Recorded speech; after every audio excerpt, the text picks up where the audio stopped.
സ്വാഗതം. കഴിഞ്ഞ ക്ലാസ്സിൽ നമ്മൾ തേർഡ് ചാപ്റ്റർ അവസാനിപ്പിച്ചു. അതിൽ നോട്ട്സ് എല്ലാം തന്നിട്ടുണ്ട്. വൺ വേർഡ് ക്വസ്റ്റ്യൻസ് ഞാൻ അന്ന് ക്ലാസ്സിൽ തന്നെ പറഞ്ഞു. ഇനി നമുക്ക് ഫോർത്ത് ചാപ്റ്ററിലേക്ക് പോവാം. നാലാമത്തെ chapter. Fourth chapter India's external relations. നാലാമത്തെ chapter India's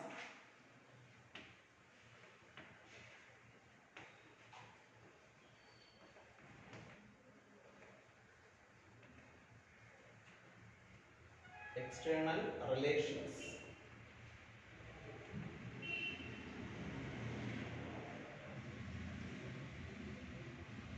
India's external relations, chapter 4, നാലാമത്തെ chapter. Okay, first, second, third ചാപ്റ്ററിൽ നമ്മൾ പഠിച്ചത് ഇന്ത്യക്കകത്ത് ഉള്ള പ്രധാനപ്പെട്ട പ്രശ്നങ്ങളും ഇന്ത്യ നേരിട്ട വെല്ലുവിളികളും ഒക്കെയാണ്. ഇന്റേണൽ ആയിട്ടുള്ള കാര്യങ്ങൾ, രാജ്യത്തിനകത്തുള്ള കാര്യങ്ങളാണ് നമ്മൾ പഠിച്ചത്. ഈ ചാപ്റ്ററിൽ പക്ഷേ എക്സ്റ്റേണൽ റിലേഷൻസും വിദേശ ബന്ധമാണ് നമ്മൾ പഠിക്കുന്നത്. വിദേശ രാജ്യങ്ങളുമായുള്ള ബന്ധമാണ് ഈ ചാപ്റ്ററിൽ നമ്മൾ പഠിക്കുന്നത്. വിദേശ രാജ്യങ്ങളുമായി ഇന്ത്യക്കുള്ള ബന്ധം എങ്ങനെയായിരുന്നു എന്നും വിദേശ രാജ്യങ്ങളുമായുള്ള എന്തൊക്കെ പ്രശ്നങ്ങൾ വിദേശ രാജ്യങ്ങളുമായി എന്തൊക്കെ പ്രശ്നങ്ങൾ ഇന്ത്യയും വിദേശ രാജ്യങ്ങളും തമ്മിൽ നിലനിന്നിരുന്നു എന്നൊക്കെ ഉള്ളതാണ് പഠിക്കാനുള്ളത്. അതിൽ പ്രധാനമായും ഈ ചാപ്റ്ററിന്റെ തുടക്കത്തിൽ ഇന്ത്യയുടെ ഫോറിൻ പോളിസി, ഇന്ത്യയുടെ വിദേശ നയം എന്താണെന്നും നെഹ്റു ഇന്ത്യൻ വിദേശ നയം രൂപപ്പെടുത്തിയതും ചേരിചേരാ നയം ഒക്കെ അതുമായിട്ട് ബന്ധപ്പെട്ട് നമ്മൾ പഠിക്കും. ചേരിചേരാ നയത്തെക്കുറിച്ചും ഒക്കെ പഠിക്കും. പിന്നീട് വിദേശ രാജ്യങ്ങളിൽ നിന്നുള്ള ആക്രമണം, പ്രത്യേകിച്ച് അയൽ രാജ്യങ്ങളിൽ നിന്നുള്ള ആക്രമണം ഇന്ത്യക്ക് നേരിടേണ്ടി വരുന്നത് ഈ ചാപ്റ്ററിൽ നമ്മൾ പഠിക്കുന്നുണ്ട്. അതിൽ പ്രധാനമായിട്ടും പാകിസ്ഥാനുമായി ഇന്ത്യ നടത്തിയ യുദ്ധങ്ങൾ 1965, 1971, പിന്നീട് 1999 കാർഗിൽ യുദ്ധം, ഇതൊക്കെ ഈ ചാപ്റ്ററിൽ നമ്മൾ പഠിക്കുന്നു. പിന്നീട് ചൈനയുമായുള്ള യുദ്ധം 1962 ചൈന ഇന്ത്യ ആക്രമിക്കുന്നത്, ചൈനയുടെ ആക്രമണവും അതിൻ്റെ അനന്തരഫലവും അതിൻ്റെ പ്രത്യാഘാതങ്ങളൊക്കെ നമുക്ക് ഈ ചാപ്റ്ററിൽ പഠിക്കാനുണ്ട്. പിന്നീട് ഇന്ത്യ ന്യൂക്ലിയർ പോളിസി ഫോം ചെയ്യുന്നത്, ഇന്ത്യ ഒരു ആണവ നയം രൂപീകരിക്കുന്നതും ഒക്കെ നമ്മൾ ഈ ചാപ്റ്ററിൽ വളരെ വിശദമായി ഡീറ്റെയിൽഡ് ആയിട്ട് തന്നെ പഠിക്കുന്നു. വലിയൊരു ചാപ്റ്ററാണ് ഇത്, നാലാമത്തെ ചാപ്റ്റർ. ഓക്കെ, വളരെ ഡീറ്റെയിൽഡ് ആയിട്ട് തന്നെ നമുക്ക് ഈ കാര്യങ്ങളൊക്കെ പഠിക്കാം. അപ്പോൾ ഇനി നമുക്ക് ചാപ്റ്ററിലേക്ക് എത്താം, ക്വസ്റ്റ്യനിലേക്ക് നമുക്ക് എത്താം. ചാപ്റ്ററിൻ്റെ ഇൻട്രൊഡക്ഷനും കാര്യങ്ങളൊക്കെ ഞാനിപ്പോൾ പറഞ്ഞു. ഇത്രയുമാണ് പ്രധാനമായിട്ടും ഇതിനകത്ത് കണ്ടന്റ് ആയിട്ട് വരുന്നത്. ഇനി ഇതുമായിട്ട് ബന്ധപ്പെട്ട് പഠിക്കാനുണ്ട്, എങ്കിലും പ്രധാന കണ്ടന്റ് ഈ പറഞ്ഞ കാര്യങ്ങളൊക്കെയാണ്. അപ്പോൾ ഇവിടെ നമ്മൾ വിദേശ രാജ്യങ്ങളുമായുള്ള ഇന്ത്യയുടെ ബന്ധത്തെക്കുറിച്ചും മറ്റുമൊക്കെയാണ് സൂചിപ്പിക്കുന്നത്. അപ്പോൾ ഇത് പഠിക്കുമ്പോൾ തന്നെ നമ്മൾ ആദ്യം അറിഞ്ഞിരിക്കണം, എല്ലാ രാജ്യങ്ങൾക്കും ഒരു ഫോറിൻ പോളിസി അല്ലെങ്കിൽ വിദേശ നയം ഉണ്ടായിരിക്കും. ഇന്ത്യക്കുമുണ്ട് ഒരു ഫോറിൻ പോളിസി. ഇന്ത്യക്കും എന്തുണ്ട്? ഒരു വിദേശ നയം അല്ലെങ്കിൽ ഫോറിൻ പോളിസി ഉണ്ട്. ഇന്ത്യയുടെ ഫോറിൻ പോളിസിയെ കുറിച്ചാണ് ആദ്യം നമുക്ക് പഠിക്കാനുള്ളത്.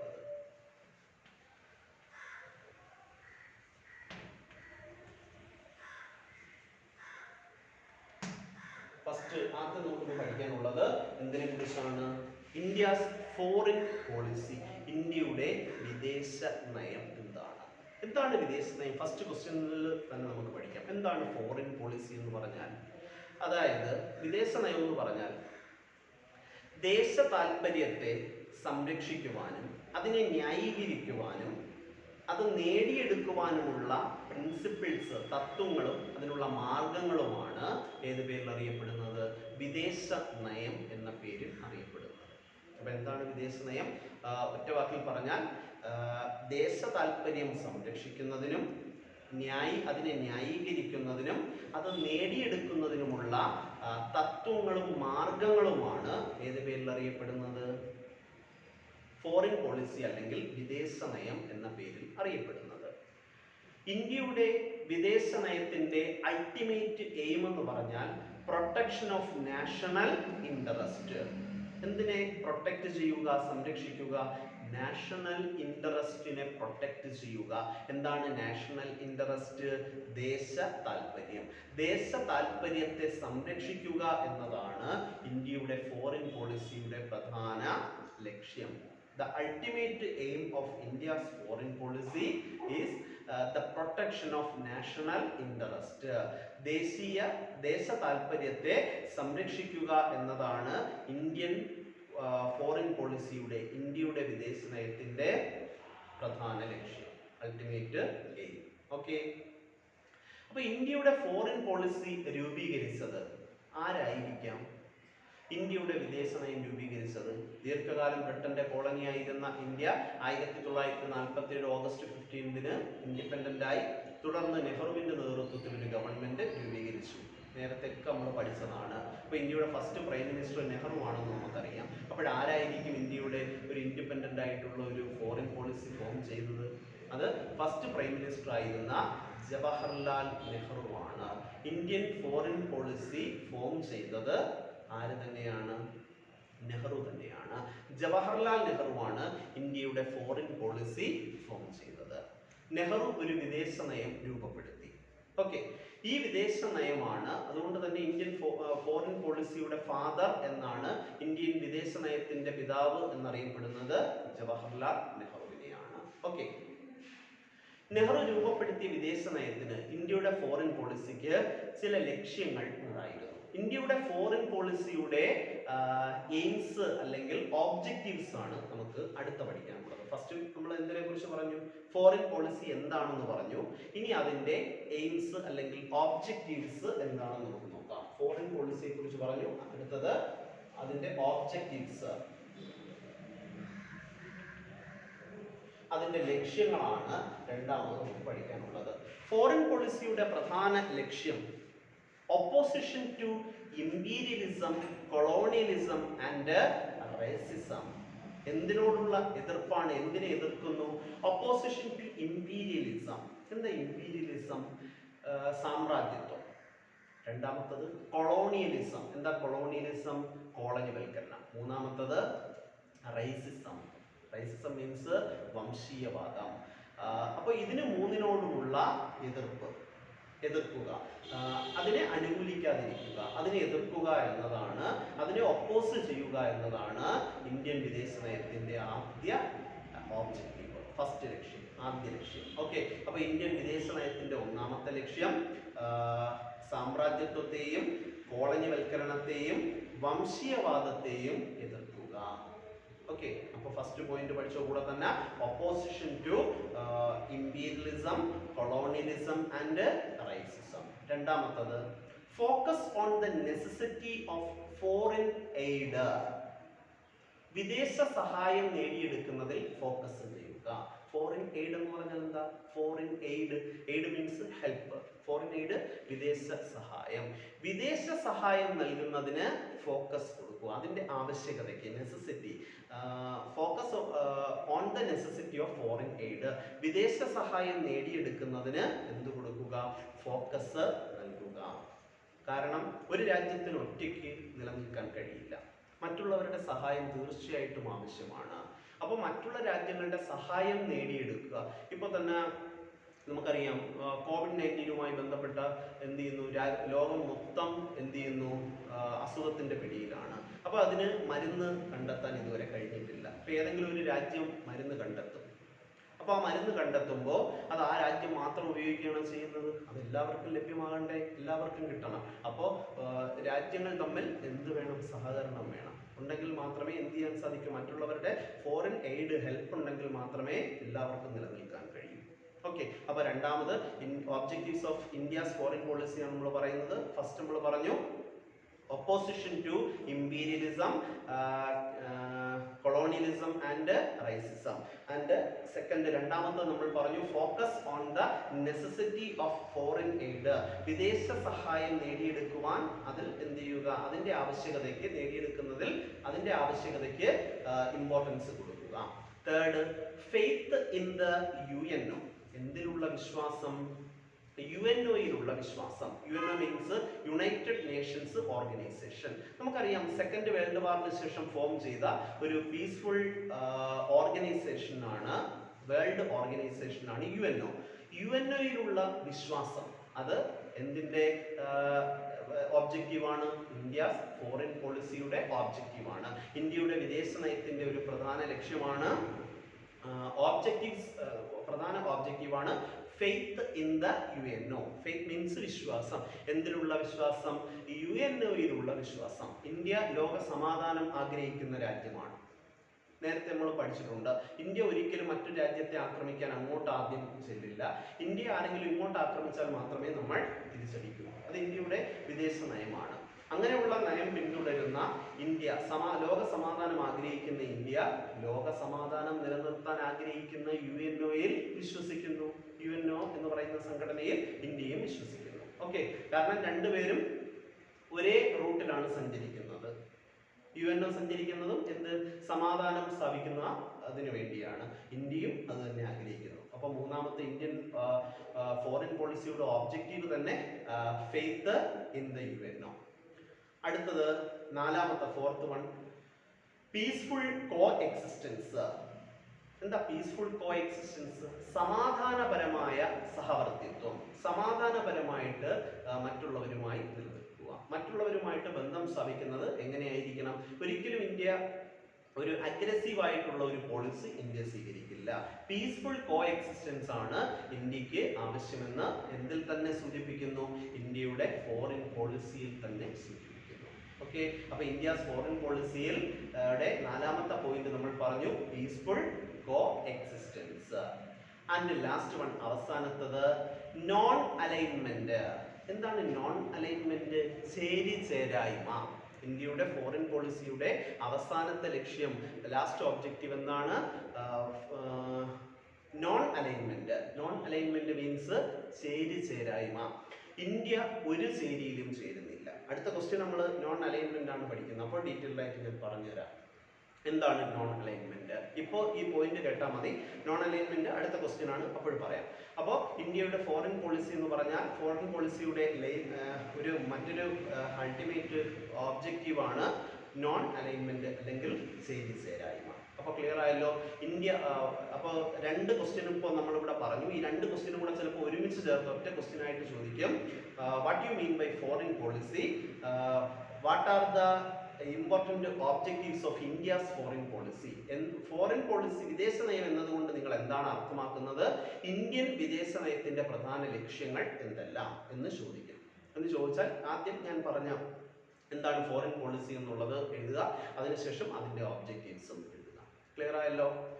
ഇനി അടുത്ത് ഞാനിപ്പോൾ അവസാനം പറഞ്ഞു നിർത്തിയ പോയിന്റ്, ഇന്ത്യയുടെ ഫോറിൻ പോളിസിയുടെ മെയിൻ ഒബ്ജക്റ്റീവ് നോൺ അലൈൻമെന്റ് ആണ്. നമ്മൾ പറഞ്ഞില്ലേ, തേർഡ് പോയിന്റ് നോൺ അലൈൻമെന്റ് ആണെന്ന് നമ്മൾ പറഞ്ഞു. ഓക്കെ, ഇനി അടുത്ത ക്വസ്റ്റ്യൻ നമുക്ക് അതാണ്, എന്താണ് നോൺ അലൈൻമെന്റ് അല്ലെങ്കിൽ ചേരിചേരായ്മ? എന്താണ് നോൺ അലൈൻമെന്റ് അല്ലെങ്കിൽ ചേരിചേരായ്മ? അതായത് രണ്ടാം ലോക മഹായുദ്ധത്തിനു ശേഷം ലോകം രണ്ട് ചേരികളായി വിഭജിക്കപ്പെട്ടു. എന്തിനു ശേഷമാണ്? സെക്കൻഡ് വേൾഡ് വാറിന് ശേഷം. After the second world war the world was divided into two blocs. ലോകം സെക്കൻഡ് വേൾഡ് വാറിന് ശേഷം രണ്ട് ബ്ലോക്കുകളായി വിഭജിക്കപ്പെട്ടു. First bloc imperialist block.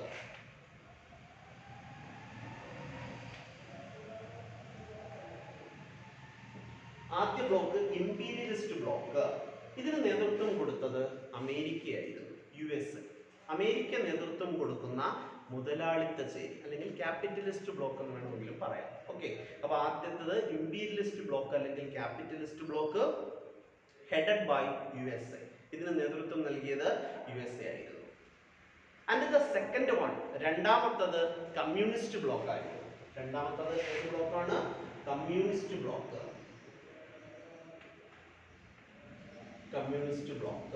Communist block headed by Soviet Union. ഇതിന് നേതൃത്വം നൽകിയത് ആരാണ്? സോവിയറ്റ് യൂണിയനുമായിരുന്നു. അപ്പോൾ ആദ്യ ബ്ലോക്ക്, ലോകം രണ്ട് ചേരികളായി വിഭജിക്കപ്പെട്ടു. ഏതിനു ശേഷം? സെക്കൻഡ് വേൾഡ് വാർ, രണ്ടാം ലോക മഹായുദ്ധത്തിന് ശേഷം ലോകം 2 ചേരികളായി വിഭജിക്കപ്പെട്ടു. ഒന്നാമത്തെ ചേരിയുടെ പേര്, ഒന്നാമത്തെ ബ്ലോക്കിന്റെ പേര് ഇമ്പീരിയലിസ്റ്റ് ബ്ലോക്ക് അല്ലെങ്കിൽ മുതലാളിത്ത ചേരി. രണ്ടാമത്തത് കമ്മ്യൂണിസ്റ്റ് ചേരി അല്ലെങ്കിൽ സോഷ്യലിസ്റ്റ് ചേരി എന്നും അറിയപ്പെടും. സോഷ്യലിസ്റ്റ് ബ്ലോക്ക് അല്ലെങ്കിൽ കമ്മ്യൂണിസ്റ്റ് ചേരി. ലോകം 2 ചേരികളായി ഡിവൈഡ് ചെയ്യപ്പെട്ടു. ലോകത്തെ ഒട്ടുമിക്ക രാജ്യങ്ങളും ഈ 2 ചേരികളിൽ അണിനിരന്നു. കുറെ രാജ്യങ്ങൾ അമേരിക്കയുടെ പക്ഷം ചേർന്ന് ഇമ്പീരിയലിസ്റ്റ് ബ്ലോക്കിലും അല്ലെങ്കിൽ ക്യാപിറ്റലിസ്റ്റ് ബ്ലോക്കിലും, മറ്റു കുറെ രാജ്യങ്ങൾ സോവിയറ്റ് യൂണിയനുമായി ബന്ധമുള്ള രാജ്യങ്ങൾ സോവിയറ്റ് സഖ്യമായ എന്തിലും ചേർന്നു?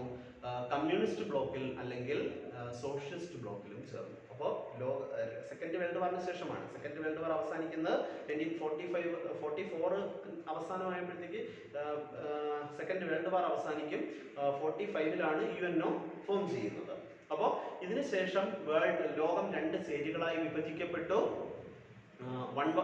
ഏതൊക്കെയാണ്? One was capitalist bloc or imperialist bloc headed by USA, and other one is socialist bloc or communist block headed by Soviet Union. ഇതിനിടയ്ക്കാണ് ഇന്ത്യയെ പോലുള്ള രാജ്യങ്ങൾ സ്വാതന്ത്ര്യം നേടുന്നത്. 45-ല് 44, 45, 46 കാലഘട്ടത്തിലാണ് ഈ 2 ഗ്രൂപ്പുകൾ, 2 ബ്ലോക്കുകൾ രൂപം കൊള്ളുന്നത്. ഈ സമയത്താണ് ഇന്ത്യ സ്വാതന്ത്ര്യം നേടിയത്. ബ്രിട്ടന്റെ കോളനിയായിരുന്ന ഇന്ത്യ 1947-ൽ സ്വാതന്ത്ര്യം നേടി.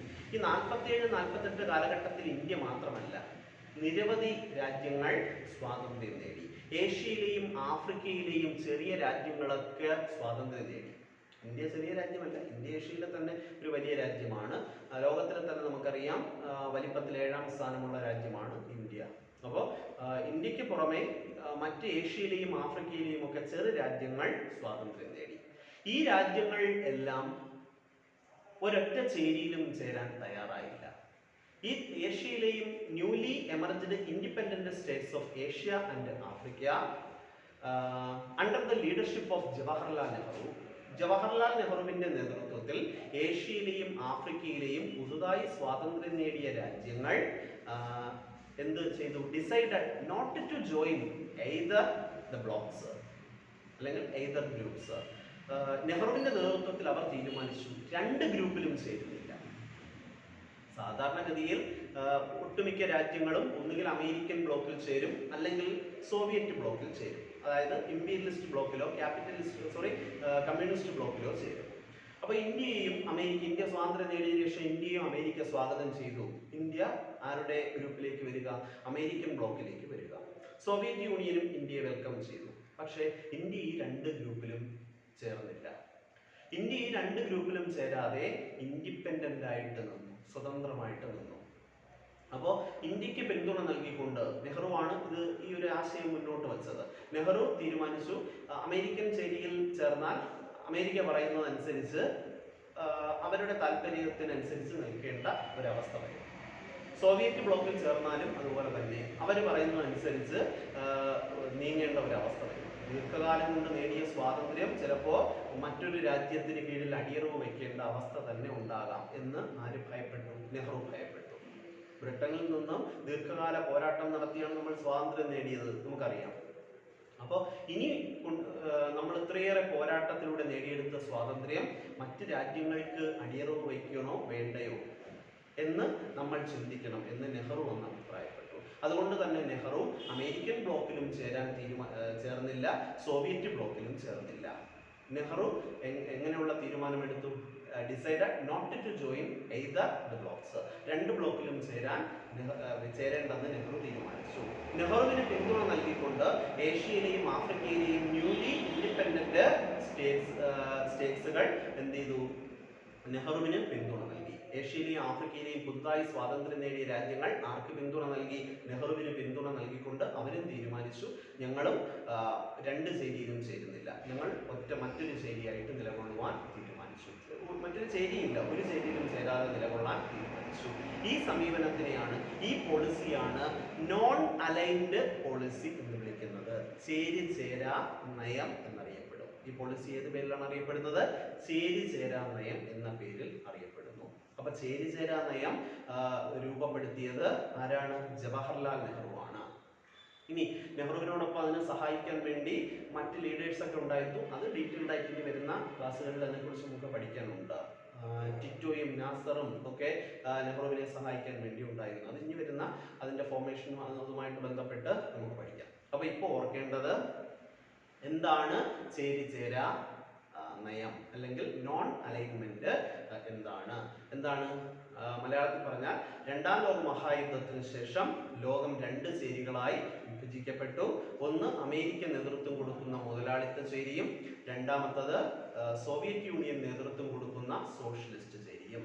എന്നാൽ ഏഷ്യയിലെയും ആഫ്രിക്കയിലെയും പുതുതായി സ്വാതന്ത്ര്യം നേടിയ രാജ്യങ്ങൾ ജവഹർലാൽ നെഹ്റുവിന്റെ നേതൃത്വത്തിൽ രണ്ട് ചേരിയിലും ചേരാതെ സ്വതന്ത്രമായി നിലനിൽക്കുവാൻ ആഗ്രഹിച്ചു. ഇതിനെയാണ്, ഈ സമീപനത്തെയാണ് ഇന്ത്യയുടെയും ഈ പറഞ്ഞ ഏഷ്യയിലെയും ആഫ്രിക്കയിലെയും മറ്റ് പുതിയ സ്വാതന്ത്ര്യം നേടിയ രാജ്യങ്ങളുടെയും ഈ പുതിയ സമീപനത്തെയാണ് ചേരിചേരാ നയം എന്നറിയപ്പെടുന്നത്. അപ്പോൾ എന്താണ് നോൺ അലൈൻമെന്റ് എന്താണെന്ന്, അല്ലെങ്കിൽ നോൺ അലൈൻഡ് മൂവ്മെന്റ് എന്താണെന്നൊക്കെ ചോദിക്കാം. ഇനി ചേരിചേരാ പ്രസ്ഥാനമൊക്കെ രൂപീകരിക്കുന്നത് പിന്നീടാണ്. ആദ്യം നമ്മൾ അതിന്റെ പോളിസി, ചേരിചേരാ നയം എന്താണെന്നാണ് പറഞ്ഞത്. After the Second World War, the world was divided into two blocks. One was headed by USA and the other was headed by Soviet Union. Okay, newly emerged independent states of Asia and Africa decided not to join either the blocks. This policy is known as non-aligned policy. Clear ആയല്ലോ? ഇനി non aligned policy എന്താണ് നമ്മൾ പറഞ്ഞു, അല്ലെങ്കിൽ non alignment policy എന്താണെന്ന് പറഞ്ഞു. India എന്തുകൊണ്ടാണ് രണ്ട് ചേരിയിലും ചേരാതെ നിന്നത്? ഇന്ത്യക്ക് അമേരിക്കൻ ചേരിയിൽ ചേരാമായിരുന്നു, അല്ലെങ്കിൽ സോവിയറ്റ് യൂണിയന്റെ ചേരിയിലും ചേരാമായിരുന്നു. ഇന്ത്യ ഈ രണ്ട് ചേരിയിലും ചേർന്നില്ല. കാരണം എന്താണെന്ന് അറിയാമോ? അന്ന് ലോകം രണ്ട് ബ്ലോക്കുകളായി വിഭജിക്കപ്പെട്ടു എന്ന് നമ്മൾ പറഞ്ഞു. അമേരിക്ക നേതൃത്വം കൊടുക്കുന്ന മുതലാളിത്ത ചേരിയും ഇമ്പീരിയലിസ്റ്റ് ബ്ലോക്കും അല്ലെങ്കിൽ ക്യാപിറ്റലിസ്റ്റ് ബ്ലോക്കും, രണ്ടാമത് സോവിയറ്റ് യൂണിയന്റെ കമ്മ്യൂണിസ്റ്റ് ബ്ലോക്ക് അല്ലെങ്കിൽ സോഷ്യലിസ്റ്റ് ബ്ലോക്ക്. ഈ രണ്ട് ചേരിയിലും കുറെ രാജ്യങ്ങളും ഉണ്ട്. ഈ രണ്ട് രാജ്യങ്ങളും തമ്മിൽ, അമേരിക്കയും സോവിയറ്റ് യൂണിയനും തമ്മിൽ ഏത് സമയവും യുദ്ധമുണ്ടാകും എന്ന ഒരു സാഹചര്യം നിലനിന്നിരുന്നു. സെക്കൻഡ് വേൾഡ് വാർ അങ്ങോട്ട് അവസാനിച്ചതേ ഉള്ളൂ. രണ്ടാം ലോക മഹായുദ്ധത്തിന് ശേഷമാണ് യഥാർത്ഥത്തിൽ ബ്രിട്ടനും ഫ്രാൻസും ജർമ്മനിയും ഒക്കെ തകർന്ന് തരിപ്പണമാകുന്നത്. സെക്കൻഡ് വേൾഡ് വാറിന് ശേഷം രണ്ട് പുതിയ ശക്തികൾ ഉയർന്നു വന്നു. After the second world war, the newly emerged powerful States, രണ്ട് പുതിയ ശക്തമായ രണ്ട് രാഷ്ട്രങ്ങൾ ഉയർന്നു വന്നു. One was USA and the other was Soviet union. ഒന്ന് USA-യും രണ്ടാമത്തത് സോവിയറ്റ് യൂണിയനുമായിരുന്നു. ഈ രണ്ട് രാഷ്ട്രങ്ങളാണ് അന്ന് ലോകത്തെ തന്നെ നിയന്ത്രിച്ചിരുന്നത്. ഈ രണ്ട് രാജ്യങ്ങളും തമ്മിൽ ഏത് സമയവും എന്തുണ്ടാകാനുള്ള സാധ്യതയുണ്ട്? യുദ്ധം ഉണ്ടാകുവാനുള്ള ഒരു സാധ്യത നിലനിന്നിരുന്നു. ആരൊക്കെ തമ്മിലാണ് യുദ്ധമുണ്ടാകാനുള്ള സാധ്യത നിലനിന്നിരുന്നത്? സോവിയറ്റ് യൂണിയനും അമേരിക്കയും തമ്മിൽ, USA-യും സോവിയറ്റ് യൂണിയനും തമ്മിൽ. എന്തുകൊണ്ടാണ്? ഇവർ രണ്ടുപേരും ശത്രുതയിലാണ്. കാര്യം എന്ന് പറഞ്ഞാൽ രണ്ട് ആശയങ്ങൾ ഫോളോ ചെയ്യുന്ന രാജ്യങ്ങളാണ് ഇവർ. അമേരിക്ക ഇമ്പീരിയലിസത്തിന് അല്ലെങ്കിൽ ക്യാപിറ്റലിസത്തിന് പ്രാധാന്യം കൊടുക്കുന്നു. അമേരിക്ക എന്തിനാണ് പ്രാധാന്യം കൊടുക്കുന്നത്? ക്യാപിറ്റലിസത്തിന്. അമേരിക്കയുടെ ഐഡിയ അല്ലെങ്കിൽ അമേരിക്കയുടെ ആശയം എന്ന് പറയുന്നത് ക്യാപിറ്റലിസമാണ്. എന്നാൽ സോവിയറ്റ് യൂണിയന്റെ ആശയം കമ്മ്യൂണിസമാണ്. അപ്പോൾ ഇവിടെ രണ്ട് ആശയങ്ങൾ തമ്മിലുള്ള വ്യത്യാസം. ഏതൊക്കെ ആശയങ്ങൾ തമ്മിലുള്ള വ്യത്യാസം? കമ്മ്യൂണിസവും ക്യാപിറ്റലിസവും തമ്മിലുള്ള വ്യത്യാസം. ഈ വ്യത്യാസമാണ് ഇവരെ രണ്ടുപേരെയും ശത്രുതയിൽ കൊണ്ടെത്തിച്ചത്. അമേരിക്ക പറയുന്നു ലോകത്തിലെ ഏറ്റവും നല്ല ആശയം തങ്ങളുടെ ആശയമാണ്, അവർ രൂപീകരിച്ച ആശയമാണ്, അവരുടെ ആശയമായ മുതലാളിത്തമാണ് അല്ലെങ്കിൽ ക്യാപിറ്റലിസമാണ് ഏറ്റവും നല്ല ആശയം. ഏത് രാജ്യത്തിനും പുരോഗതിയിലേക്ക് എത്തുവാൻ ഏറ്റവും ബെറ്റർ എന്താണ്? ക്യാപിറ്റലിസമാണെന്ന് അമേരിക്ക പറയുന്നു. അതുകൊണ്ട് തന്നെ ഈ ആശയം അമേരിക്കയെ പിന്തുണച്ചുകൊണ്ട് കുറേ രാജ്യങ്ങൾ ഞാൻ മുമ്പേ പറഞ്ഞു അമേരിക്കയോടൊപ്പം നിന്നു. ചേരിചേരാ നയം പറഞ്ഞപ്പോൾ ഞാൻ പറഞ്ഞു. രണ്ടാമത് സോവിയറ്റ് യൂണിയൻ പക്ഷേ ഇതിനെ അംഗീകരിക്കുന്നില്ല. സോവിയറ്റ് യൂണിയൻ പറയുന്നു ഏതൊരു രാജ്യത്തിനും പുരോഗതി ഉണ്ടാകുവാൻ ഏറ്റവും ബെറ്റർ ആയിട്ടുള്ളത് സോഷ്യലിസം അല്ലെങ്കിൽ കമ്മ്യൂണിസമാണ് എന്ന് ആര് പറയുന്നു? സോവിയറ്റ് യൂണിയൻ പറയുന്നു. അപ്പൊ രണ്ട് ആശയങ്ങൾ, ഈ രണ്ട് ആശയങ്ങൾ വച്ചു പുലർത്തിയിരുന്ന രാജ്യങ്ങൾ തമ്മിൽ നിലനിന്നിരുന്ന ആശയപരമായ പോരാട്ടത്തെയാണ് ശീതസമരം എന്ന് വിളിക്കുന്നത്, അല്ലെങ്കിൽ കോൾഡ് വാർ. അടുത്ത ക്വസ്റ്റ്യനിലേക്ക് നമ്മൾ എത്തി. എന്താണ് കോൾഡ് വാർ? അല്ലയോ, കോൾഡ് വാർ അല്ലയോ? കോൾഡ് വാർ എന്ന് പറഞ്ഞാൽ ശീതസമരം, മലയാളത്തിൽ പറഞ്ഞാൽ ശീതസമരം. ആരൊക്കെ തമ്മിലുള്ള പോരാട്ടമായിരുന്നു? സോവിയറ്റ് യൂണിയനും അമേരിക്കയും USA തമ്മിലുള്ള പോരാട്ടമായിരുന്നു കോൾഡ് വാർ എന്ന പേരിൽ അറിയപ്പെട്ടിരുന്നത്. പക്ഷെ കോൾഡ് വാർ ഒരിക്കലും ഒരു ആയുധമെടുത്തുള്ള പോരാട്ടമായിരുന്നില്ല. എങ്ങനെയുള്ള പോരാട്ടമായിരുന്നില്ല? ആയുധമെടുത്തുള്ള ഒരു പോരാട്ടമായിരുന്നില്ല കോൾഡ് വാർ. കോൾഡ് വാർ എന്ന് പറയുന്നത് ഒരു എങ്ങനെയുള്ള പോരാട്ടമായിരുന്നു? ആശയപരമായ പോരാട്ടമായിരുന്നു, ഐഡിയോളജിക്കൽ കോൺഫ്ലിക്റ്റ് ആയിരുന്നു. എങ്ങനെയുള്ള പോരാട്ടമായിരുന്നു? Ideological conflict. അപ്പോൾ എന്താണ് കോൾഡ് വാർ എന്ന് ചോദിച്ചാൽ, the ideological conflict between USA and Soviet union. ആരൊക്കെ തമ്മിൽ നിലനിന്നിരുന്ന? സോവിയറ്റ് യൂണിയനും അമേരിക്കയും തമ്മിൽ നിലനിന്നിരുന്ന ആശയപരമായ കോൺഫ്ലിക്റ്റ്, പോരാട്ടം, അതിനെയാണ് എന്ത് വിളിക്കുന്നത്? കോൾഡ് വാർ എന്ന് വിളിക്കുന്നത്. ഒരിക്കലും ആയുധമെടുത്തുള്ള യുദ്ധത്തിലേക്ക് പോയില്ല. ഏത് സമയവും യുദ്ധം ഉണ്ടാകും. അമേരിക്ക ഏത് സമയവും സോവിയറ്റ് യൂണിയനെ ആക്രമിക്കാം, സോവിയറ്റ് യൂണിയനെ ഏത് സമയവും അമേരിക്കയെയും ആക്രമിക്കാം. ആ ഒരു അവസ്ഥ നിലനിന്നിരുന്നു. പക്ഷെ ഭാഗ്യം കൊണ്ട് എന്തിലേക്ക് എത്തിയില്ല? ആയുധമെടുത്തുള്ള ഒരു സായുധ പോരാട്ടത്തിലേക്ക് എത്തിയില്ല. ആ വെല്ലുവിളികളായിരുന്നു. അമേരിക്ക സോവിയറ്റ് യൂണിയനെ വെല്ലുവിളിക്കും, നിങ്ങളെ ഇപ്പോൾ ആക്രമിക്കും, നിങ്ങളും നിങ്ങളുടെ ചൈനയും തകർത്തെറിയുന്ന വെല്ലുവിളികളാണ്. തിരിച്ച് സോവിയറ്റ് യൂണിയൻ അമേരിക്കയെ വെല്ലുവിളിക്കുന്നു. അപ്പോൾ പരസ്പരം ആശയങ്ങൾ കൊണ്ടുള്ള പോരാട്ടം, അതാണ് ഏത് പേരിൽ അറിയപ്പെട്ടത്? കോൾഡ് വാർ. അപ്പോൾ എന്താണ് കോൾഡ് വാർ എന്നും മുൻ എക്സാമുകൾക്ക് ചോദിച്ചിട്ടുണ്ട്, അതും പ്രത്യേകം ഓർക്കണം. ഓക്കെ, ഇനി ഒരു കാര്യം കൂടെ പറഞ്ഞ് നമുക്കിന്ന് അവസാനിപ്പിക്കാം. നമ്മുടെ കോൺസ്റ്റിറ്റ്യൂഷനിൽ ഇന്ത്യ എന്തിന് പ്രാധാന്യം കൊടുക്കുന്ന രാജ്യമാണ്? സമാധാനത്തിന് പ്രാധാന്യം കൊടുക്കുന്ന രാജ്യമാണ്, അല്ലയോ? ഇന്ത്യൻ കോൺസ്റ്റിറ്റ്യൂഷനിൽ ആർട്ടിക്കിൾ 51-ൽ, എത്രാമത്തെ ആർട്ടിക്കിളാണ്? ആർട്ടിക്കിൾ 51-ൽ എന്തിനെ കുറിച്ച് സൂചിപ്പിക്കുന്നുണ്ട്? ചില ഡയറക്റ്റീവ് പ്രിൻസിപ്പിൾസിനെ കുറിച്ച് പറയുന്നു, ചില നിർദ്ദേശക തത്വങ്ങളെ കുറിച്ച് ആർട്ടിക്കിൾ 51-ൽ പറയുന്നുണ്ട്. ലോക സമാധാനം നിലനിർത്തുന്നതിനും ലോക സമാധാനം സ്ഥാപിക്കുന്നതിനും വേണ്ടി ഭരണഘടനയിൽ സൂചിപ്പിച്ചിരിക്കുന്ന ചില ഡയറക്റ്റീവ്സ് ഉണ്ട്, നിർദ്ദേശങ്ങൾ. ഭരണഘടനയിൽ സൂചിപ്പിക്കുന്ന നിർദ്ദേശങ്ങൾ എന്തൊക്കെയാണെന്ന് നമുക്ക് നോക്കാം. ഫസ്റ്റ്, ആദ്യത്തേത് to promote international peace and security. പഠിച്ചോളണം കൂടെ തന്നെ. ടു പ്രൊമോട്ട്, എന്തിനെ പ്രൊമോട്ട് ചെയ്യുക? ഇന്റർനാഷണൽ പീസ് ആൻഡ് സെക്യൂരിറ്റി, അന്തർദേശീയ സമാധാനത്തെയും സുരക്ഷിതത്വത്തെയും ഉയർത്തിക്കാട്ടുക. ഇന്ത്യ ഉയർത്തിക്കാട്ടുക. ഭരണഘടനയിൽ 51-ാമത്തെ ആർട്ടിക്കിളിൽ എഴുതി വെച്ചിട്ടുണ്ട്, ഇന്ത്യ എന്തിനെ ഉയർത്തിക്കാട്ടുക? അന്താരാഷ്ട്ര സമാധാനത്തെയും സുരക്ഷിതത്വത്തെയും ഉയർത്തിക്കാട്ടുക. First point, to promote international peace and security. Second, രണ്ടാമത്തത് മെയിൻറ്റെയിൻ, നിലനിർത്തുക. എന്തൊക്കെ നിലനിർത്തുക? ജസ്റ്റ് മീൻസ് നീതി, and honourable peace. Honourable peace എന്ന് പറഞ്ഞാൽ എന്താ? ആദരണീയപരമായ സമാധാനവും അതുപോലെ തന്നെ സെക്യൂരിറ്റിയും. ഒരു രാജ്യത്തെയും ഇന്ത്യ എന്ത് ചെയ്യരുത്? അങ്ങോട്ട് ആക്രമിക്കരുത്, അതാണ് ഉദ്ദേശിക്കുന്നത്. എല്ലാ രാജ്യങ്ങളിലെയും ഇന്ത്യ എന്ത് ചെയ്യുക? ബഹുമാനിക്കുകയും ആദരിക്കുകയും ചെയ്യുക. ആ ആദരവും ബഹുമാനവും ഇന്ത്യ എല്ലാ കാലവും നിലനിർത്തുക. ഇന്ത്യയെക്കാൾ ശക്തി കുറഞ്ഞ ദുർബല രാജ്യങ്ങളുണ്ട് എന്ന് കരുതി ആ ദുർബല രാജ്യങ്ങളെ ചൊൽപ്പടിക്ക് നിർത്താൻ ഇന്ത്യ ആയുധശേഷി ഉപയോഗിക്കാമോ? ഉപയോഗിക്കാൻ പാടില്ലെന്ന് ഭരണഘടനയിൽ തന്നെ സൂചിപ്പിക്കുന്നുണ്ട്. ഇന്ത്യ ഒരു രാജ്യത്തെയും എന്ത് ചെയ്യരുത്? നിലയ്ക്ക് നിർത്തുവാനോ ആക്രമിക്കുവാനോ ഇന്ത്യ മുതിരരുത്. നമ്മൾ എന്ത് നിലനിർത്താനാണ് നമ്മുടെ ലക്ഷ്യം? ഇന്റർനാഷണൽ പീസ്, ലോക സമാധാനം നിലനിർത്തുക. അപ്പൊ ഇതിനിടയ്ക്ക് നമുക്ക് സംശയം തോന്നാം, ഇന്ത്യ ഇങ്ങോട്ട് ഏതെങ്കിലും രാജ്യം ആക്രമിച്ചാലോ? ആക്രമിച്ചാൽ നമ്മൾ എന്ത് ചെയ്യുന്നു?